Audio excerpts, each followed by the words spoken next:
अस्सलामुअलैकुम। उम्मीद है कि आप तमाम लोग खैर खैरियत से होंगे। तो यार आज जिस तरह कि आप लोगों को पता है कि मैं पिछले कोई 20-25 दिनों से कनाडा में हूँ। मैं स्टूडेंट वीज़ा पे आया हूँ। आना बड़ी बात नहीं है, कैसे पहुँचा हूँ। मतलब मैंने आने से पहले कई किस्म की वीडियोस देखी कि आप इस तरह से करेंगे, ये करें वो करें, लेकिन यार कुछ भी काम नहीं आया। लेकिन मैंने अपने तौर पे जर्नी को ख़ुद किया हुआ है। तो मैं आज चाहूँगा कि मैं आप लोगों को भी बताऊँ कि अगर आप लोग भी 2025 जो कि अभी आने वाला है में अगर आप किसी भी फ़ॉरेन कंट्री या स्पेसिफ़िकली कनाडा अगर आना चाहते हैं तो आप लोग किस तरह से आ सकते हैं, सारा आपको मैं गाइड करूँगा।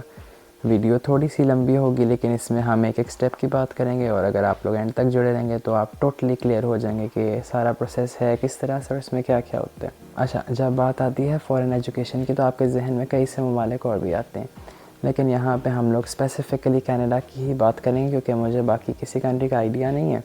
यूके का मुझे थोड़ा बहुत आइडिया है लेकिन मेरे पास एक्सपीरियंस सिर्फ कनाडा का है। तो हम जो है डिटेल में बात करेंगे शुरू से लेके कि आप किस तरह से यहाँ पहुँच सकते हैं। और हाँ, मेरे ख़्याल से पाकिस्तान और इंडियंस जो हैं तकरीबन सेम ही प्रोसेस होगा, बाकी थोड़े बहुत डिफरेंसेस होंगे। वो आप लोगों को आपके कोई भी एरिया के कोई कंसल्टेंट है तो आपको बेहतर गाइड कर देंगे। लेकिन पाकिस्तान का वही है जिस तरह से मैंने किया, सिर्फ इतना सा चेंज आया कि पहले STS था, स्टूडेंट डायरेक्ट स्ट्रीम। उसमें यह था कि आपने यहाँ पे अकाउंट खुलवाना है और उसमें आप कुछ पैसे जमा करवाते हैं जिसकी वजह से जो है ना वो वीज़ा ऑफिसर को श्योर हो जाता है कि ये स्ट्रॉन्ग पार्टी है और आपके वीज़ा को प्रायोरिटी बेसिस पे डील किया करते थे। लेकिन अब जो है वो उन्होंने बंद कर दिया ताकि सारे केसेस को जो है वो एक बराबर डील करें और किसी के साथ कोई ज़्यादती किसी किस्म की ना हो।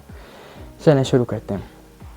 अच्छा जी, सबसे पहले जब आपने अपना कॉलेज पास आउट कर लिया यानी कि इंटरमीडिएट, तो उसके बाद कई लोगों का होता है मैं इस यूनिवर्सिटी जाऊँगा, इस यूनिवर्सिटी जाऊँगा। कुछ हम जैसे होते हैं जिनका ये गोल होता है कि यार मैंने बाहर जाना पढ़ना है, मैं बाहर जाना है, जब बाहर जाके पढ़ना है। तो ये जो हमारी तरह के लोग हैं ये वीडियो उनके लिए। अच्छा जी, सबसे पहले तो आपने देखना है कि आपका स्पेसिफिक इंटरेस्ट क्या है। मतलब कुछ लोगों को मेडिकल का शौक़ है, कुछ को इंजीनियर बनने का शौक़ है और कुछ को कंप्यूटर साइंसेस का शौक़ है मेरी तरह। तो मुझे भी स्पेसिफ़िकली कंप्यूटर की ही फील्ड में जाना था, IT से रिलेटेड कुछ भी, और उसी में मैंने जो है आगे परस्यू किया। अब जब आपने फाइनली डिसाइड कर लिया कि आपने कनाडा जाना है, उसके बाद आपको ज़रूरत पड़ेगी एक अदद कंसल्टेंट की। चाहे अगर आप इंडिया से हैं तो आप देख लें जो भी बेहतर है जिसका एक नाम है, और अगर आप पाकिस्तान से हैं और आप अपना प्रोसेस मेरे कंसल्टेंट के थ्रू करवाना चाहते हैं या किसी किस्म की कोई पेड प्रमोशन नहीं है, मुझे लगा कि यार एक बंदे ने जेन्युइनली अच्छा काम किया है तो मैं उसको रेकमेंड करूँगा ताकि किसी और का भी भला हो और उनका भी भला हो जो ईमानदारी से काम करें। उनका नंबर ही आपको स्क्रीन पे गिवन होगा, आप उनसे रब्ता कर लें और मेरा आप उनको रेफरेंस दे दें मुस्तकीम, तो आपको मज़ीद अच्छे से गाइड करेंगे। अच्छा जी, सबसे पहले इसमें जो आता है वो है कि आपने चूज़ करना है कि आपने किस फील्ड में जाना है, आपका इंटरेस्ट क्या है। इंटरेस्ट चूज़ करने के बाद अगली चीज़ है कि आपके इंटरेस्ट को कौन कौन सी यूनिवर्सिटीज़ डील करती हैं। और अगर कंप्यूटर साइंस है तो कंप्यूटर साइंस काफ़ी यूनिवर्सिटीज़ करवाती हैं, उसकी वर्थ भी काफ़ी ज़्यादा कनाडा में। तो आप लोगों ने एक यूनिवर्सिटी देखनी है और उसकी लोकेशन बहुत मैटर करती है। अब वो डिपेंड करता है, कई लोगों के यहाँ पे रिलेटिव्स वगैरह होते हैं तो उनके पास जाते हैं, लेकिन मैंने जो है मेरा मेन गोल जो था वो टोरंटो था और उस वजह से जो है मैंने टोरंटो में ही एक सेनेका कॉलेज है उसको चूज़ किया और वहाँ से मैं कंप्यूटर सिस्टम्स टेक्नोलॉजी 3 साल का डिप्लोमा कर रहा हूँ। आप लोगों ने अपने मुताबिक एक यूनिवर्सिटी चूज़ करनी है। अच्छा, मेक श्योर करना कि आप एक नहीं 2 यूनिवर्सिटीज़ को फाइनलाइज़ करें और उन दोनों में ही अप्लाई करें। अप्लाई करने का तरीका ये है कि आपको कुछ डॉक्यूमेंट्स चाहिए और वो डॉक्यूमेंट्स जो हैं एक तो आपके मैट्रिक और इंटरमीडिएट का रिज़ल्ट कार्ड और आपका सर्टिफिकेट। सेकंड नंबर पे आपका IELTS, वो बहुत ज़रूरी है। उसके बाद आपका पासपोर्ट और आपका ID कार्ड, ये चीज़ें आपको चाहिए हैं यूनिवर्सिटी में अप्लाई करने के लिए। और यूनिवर्सिटी में अप्लाई करने के बाद आप उनकी एप्लीकेशन फ़ी पे करेंगे जो कि $70 से लेके $150 तक होती है। और अप्लाई करने के बाद आप लोग जो है ऑफ़र लेटर का वेट करेंगे। अच्छा, ऑफ़र लेटर को टाइम लगता है, मतलब हफ़्ता, महीना, 2 महीने भी लग सकते हैं। It totally depends on your luck. उसके बाद जब आपका ऑफ़र लेटर आ गया तो अक्सर ऐसा होता है कि आपको दोनों यूनिवर्सिटीज़ जिनमें आपने अप्लाई किया उनसे ही ऑफ़र लेटर आ जाता है। तो ये आपकी चॉइस है कि आप उनमें से जो भी आपको बेहतर लग रही है आप उस यूनिवर्सिटी को चूज़ करें। यूनिवर्सिटी चूज़ करने के बाद अगला जो काम है ना वो होगा आपका मेडिकल। मेडिकल में ये चेक करते हैं कि आप टोटली फ़िट हैं, मतलब आपको किसी किस्म की कोई सीरियस बीमारी तो नहीं है। उसमें 5 से 6 किस्म के टेस्ट होंगे और वो जो है कंसल्टेंट ही आपको बेहतर गाइड करेंगे क्या उसका प्रोसीजर वगैरह है, उसकी बुकिंग किस तरह से करनी है, उसकी फ़ी वगैरह सारा कुछ वो आपको बताएंगे। और मेडिकल के साथ साथ ही आपने अपनी फ़ी भी पे करनी है। जिस यूनिवर्सिटी में भी आप जाना चाहते हैं तो आप उस यूनिवर्सिटी की फ़ी पे करेंगे और फ़ी पे करने के बाद आपको वहाँ से फ़ी कन्फर्मेशन की एक रसीद आ जाएगी। हाँ, मैंने जो अपना करवाया मैंने STS के थ्रू करवाया, और STS में ये था कि मैंने अपना अकाउंट खुलवाया। अगर आप लोग चाहें तो भी अपना अकाउंट खुलवा सकते हैं यहाँ पे कनाडा में। उससे ये होगा कि आपके लिए ही आसानी होगी, और जो है मतलब वो आपको एक लिवरेज मिल जाएगा आपके वीज़ा में। लेकिन अगर आप नहीं भी करवाते तो जो है ना उसको मतलब किसी किस्म का कोई प्रॉब्लम नहीं है, क्योंकि अब वो जो रूल था ना वो ख़त्म हो चुका है। तो ये आपकी अपनी आसानी के लिए अगर आप चाहें तो आप खुलवा सकते हैं। मुझसे किसी ने कमेंट में पूछा था। और फ़ी पे करने के बाद और आपके मेडिकल की रिपोर्ट्स जब पहुंच जाएंगी एम्बेसी, मतलब वो हफ्ते से 10 दिन का टाइम होते हैं, और जो है जिनके थ्रू आपका मेडिकल जिस इदारे ने किया वो ख़ुद ही जो है आपकी सारी डिटेल्स जो हैं एम्बेसी वालों को ईमेल कर देते हैं, और आपको भी बता देते हैं, आपको एक कन्फर्मेशन की रसीद मिल जाती है उसकी। उसके बाद आता है मेन पहाड़, वो है वीज़ा फ़ाइल करना।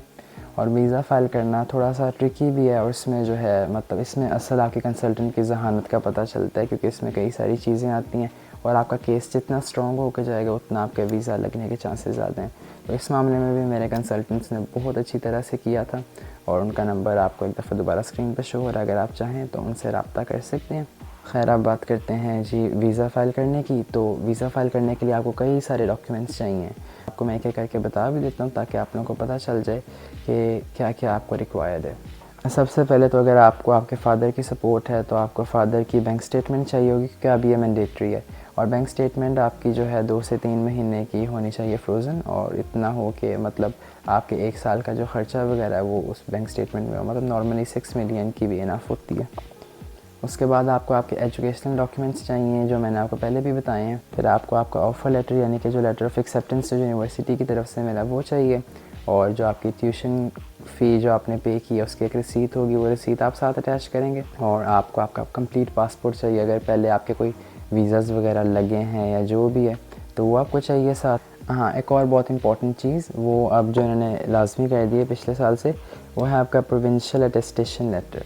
तो वो ये है कि जिस स्पेसिफ़िक प्रोविंस में आप जाना चाहते हैं उसकी तरफ से एक लेटर होगा जिसमें ये मेंशन होगा कि ये प्रोविंस में इतनी जगह है कि नए आने वाले स्टूडेंट्स को प्रॉपर्ली जो है कैटर कर लें, उनको रख लें, उनकी रिहाइश का मतलब उनको प्रॉपर्ली डील कर लेंगे, वो रह सकते हैं, कोई इशू तो नहीं है। तो ये जो है ये आपको यूनिवर्सिटी की तरफ से मिलता है, और अगर आपके पास ये नहीं है तो आपका वीज़ा नहीं लगेगा। मतलब मैं अभी पढ़ रहा था तो ये है कि ये प्रोविंशियल अटेस्टेशन लेटर भी लाजमी है, और ये आपको आपकी यूनिवर्सिटी ही प्रोवाइड करेगी। जिस तरह से मैं टोरंटो में हूँ तो मुझे ओंटारियो की तरफ से जो है ओंटारियो गवर्नमेंट की तरफ से प्रोविंशियल अटेस्टेशन लेटर मिला है, और वो मेरे वीज़ा में साथ फाइल हुआ। उसके अलावा आपको आपके मेडिकल का प्रूफ चाहिए, और आपको एक पिक्चर चाहिए। फादर अगर आपको सपोर्ट कर रहे हैं उनका एफिडेविट चाहिए कि वो आपको आगे भी सपोर्ट करते रहेंगे, उसमें उनका अंगूठा लगेगा, सिग्नेचर्स वगैरह होंगे, कुछ शर्तें लिखी होंगी। फिर आपकी पर्सनल डिक्लेरेशन होगी, उसमें भी कई रूल्स मेंशन होंगे जिनको आप नहीं तोड़ेंगे, और आप उसमें जो है अपना थंब इम्प्रेशन देते हैं और सिग्नेचर देते हैं। उसके अलावा जो है आपको आपके फ़ादर का जो भी आपने काम बताया, बिज़नेस बताया, उसका आपने जो है प्रूफ देना है प्रॉपर। जैसे मेरे फादर यूट्यूबर हैं, आइल्स ट्रेनर हैं,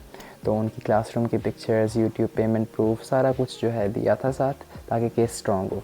उसके अलावा आपको एक FRC चाहिए जो कि आपको नादरा की तरफ से मिल जाएगी। फिर आपको आपका डोमिसाइल चाहिए, और आपको पुलिस करेक्टर सर्टिफिकेट चाहिए कि आपने कोई किसी किस्म की उल्टी हरकत तो नहीं की, FIR वगैरह, आपका नाम तो नहीं है थानों में। इस तरह की चीज़ों को जो है ना वो चेक करते हैं कि आपका क्रिमिनल रिकॉर्ड वगैरह तो कोई नहीं है। और एक और चीज़, ये जिस तरह से मतलब जिस तरह से आप लोग सारी अपनी इन्फॉर्मेशन डालते हैं सारा कुछ, तो इसमें बहुत मुश्किल है कि कोई 2 नंबरी का तरीका हो। हाँ, लेकिन फिर भी लोग करते हैं, मतलब 2 नंबरी फिर भी चलती है किसी न किसी तरह। लेकिन यही एडवाइजेबल है कि सीधे तरीके से आ सकते हैं तो तभी आएँ, वरना ख़ुद को रिस्क ना करें इस तरह से। अच्छा जी, सारे डॉक्यूमेंट्स लगाने के बाद आपने वीज़ा की जो एप्लीकेशन फ़ी है वो पे करनी है। तकरीबन 150 कैनेडियन डॉलर्स हैं, और पाकिस्तानी बन जाते हैं 35,000 ऑलमोस्ट। वीज़ा फ़ी पे करने के बाद आप लोग जो है अब बायोमेट्रिक के लिए जाएंगे, और बायोमेट्रिक की डेट मिलने में नॉर्मली लग जाते हैं 10 दिन से लेके 2 से 3 महीने। वो डिपेंड करता है कि कौन सा टाइम है और रश कितने।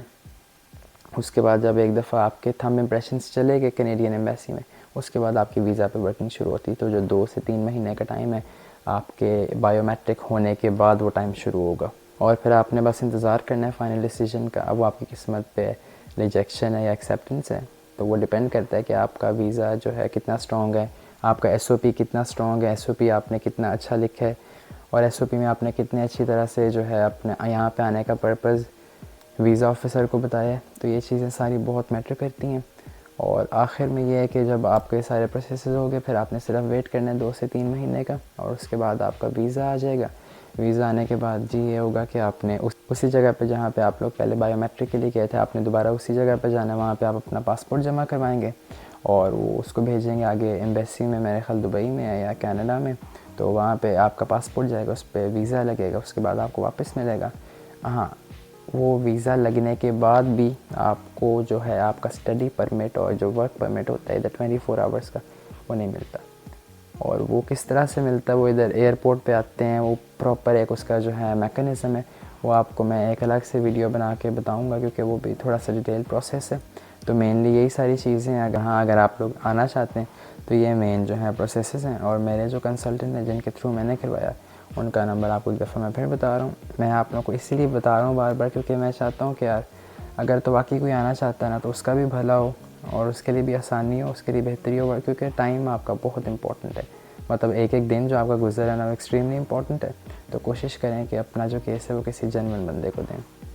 बाकी इसके अलावा किसी की कोई कन्फ्यूजन है, किसी का कोई क्वेश्चन है, तो इंस्टाग्राम अकाउंट भी मेरा बायो में मेंशन है, मुझे वहाँ पे डीएम कर ले या नीचे कमेंट्स में पूछ ले, मैं ज़रूर सबको गाइड करूँगा। बाकी ये कि अल्लाह आपके लिए बेहतर फ़ैसला करे। और यार रही बात ख़र्चा, ये सब के जहन में आता है क्योंकि कई लोगों ने अपना बजट देख के चलना होता है, मतलब सब ने इसी तरह से चलना होता है।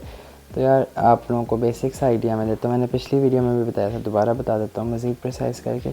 मेन जो ख़र्चा आपका आएगा ना वो होगा आपका यूनिवर्सिटी फ़ी, क्योंकि वो यहाँ पे ज़्यादा है। पर ईयर आपने 1 साल की जमा करवानी है और नॉर्मल यूनिवर्सिटीज़ की आप कह रहे हैं 16,000 से शुरू होती हैं और वो आगे 35, 40, 45,000 कनेडियन डॉलर्स तक जाती हैं। आपकी करेंसी में जितना भी बनता है आप उसे कन्वर्ट करके देख लें पाकिस्तान के हिसाब से। अगर एक यूनिवर्सिटी की 20,000 भी है तो वो तकरीबन 4 मिलियन बन जाती है। और ये बड़ी नॉर्मल सी फ़ी है क्योंकि नॉर्मली यूनिवर्सिटीज़ 20 से ऊपर ही हैं। उसके अलावा छोटे मोटे ख़र्चे, अब क्योंकि एसटीएस बंद हो गया, जीआईसी जमा करवाना लाजमी नहीं है, तो आपकी अपनी मर्ज़ी, अगर आप करवा लें तो ठीक है, वो आपका ही फ़ायदा है। लेकिन अगर आप नहीं करवाते तो किसी किस्म का कोई इशू नहीं है आपको। उसके अलावा यहाँ पे लिविंग कॉस्ट लेके आनी पड़ेगी अपने साथ, क्योंकि जॉब्स हैं नहीं है, इस बारे में अभी कुछ कह नहीं सकता क्योंकि काफ़ी क्राइसिस चल रहे हैं यहाँ पे, इस वजह से जो है जॉब मार्केट काफ़ी डाउन है। लेकिन ये है कि आपको मिल जाती है, काफ़ी वेट करना पड़ता है, कोशिश करनी पड़ती है। और हाँ, आपको ख़र्चा लाना ही पड़ेगा, वो आप पे डिपेंड करता है। $5,000 तो मिनिमम है ना, इसमें आपका पहले 2 महीने का तकरीबन रहने का किराया और उसके अलावा ग्रॉसरी वगैरह और बाकी छोटे मोटे और ज़रूरियात यहाँ पे होती हैं। आपको आके कपड़े वगैरह भी कुछ लेने पड़ते हैं, तो उस हिसाब से 5,000 भी कम है, आपको कम से कम भी 5 to 7,000 या 8,000 आपको लाना पड़ेगा। उसके अलावा छोटे मोटे और ख़र्चे हैं जो कि प्रोसेस में आपको लग जाते हैं। तो ये टोटल अगर आप एस्टिमेट कर लेना, अगर आप एक 20,000 वाली यूनिवर्सिटी करते हैं तो ये करते करते करते आपका 28, 29, 30 तक पहुंच जाता है, फिर भी कनेडियन डॉलर्स थाउजेंड्स में। तो पाकिस्तान के हिसाब से बात करें ना, कनाडा कम से कम भी 6 to 7 मिलियन है।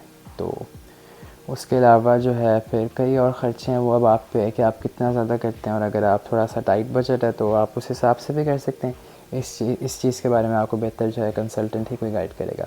वीडियो अच्छी लगी तो लाइक कीजिएगा, चैनल को सब्सक्राइब कीजिएगा। इंशाल्लाह फिर मिलेंगे एक और वीडियो में। अल्लाह हाफ़िज़।